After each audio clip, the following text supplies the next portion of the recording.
Replace చేయడమా, దానికి అనుగుణంగా పక్కన స్ట్రెంథన్ చేయడమా, ఇవన్నీ కూడా నిపుణులు దాని మీద ఆలోచన చేస్తూ ఉన్నారు. రాష్ట్ర ప్రభుత్వం దానికి ఫ్రీ హ్యాండ్ ఇచ్చింది.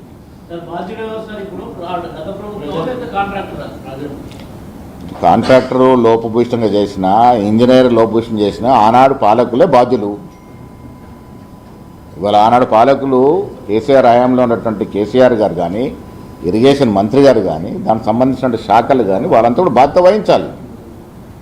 ఈ విషయాలను కూడా స్పష్టంగా ఘోష్ కమిషన్ నివేదికలు ఉన్నాయి. దానికి అనుగుణంగానే విచారణ జరుగుద్ది. నేను మళ్ళీ మీ ద్వారా రాష్ట్ర ప్రజలకు స్పష్టం చేస్తూ ఉన్నాను. హైకోర్టు ఇలా ప్రస్తావించిన అంశాలు విచారణకు అడ్డంకి కాదు, సిబిఐ విచారణకు అసలే అడ్డంకి కాదు. విచారణ సాగుద్ది. ఎవరైతే బాధ్యులను మేము అంటా ఉన్నామో, దోషులను మేము అంటా ఉన్నామో, వాళ్ళు అనుకోకపోయినా ఆ దోషులకి టెంపరీ రిలీఫ్ తప్ప జైలుకి పోవడం ఖాయం.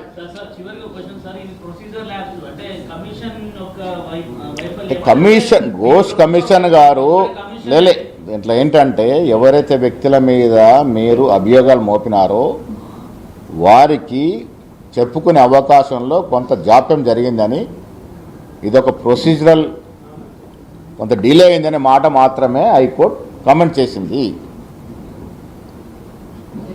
దానికి అనుగుణంగానే ఆ నివేదిక ఆధారంగా తక్షణమే చర్యలు ఉండకూడదనే ఒక మాట చెప్పింది.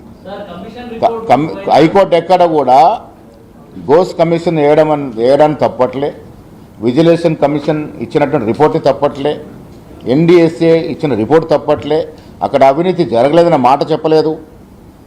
ఈ అవినీతి పరులు దాంట్లో ప్రమేయం ఉందనే మాట, ప్రమేయం లేదనే మాట చెప్పలేదు.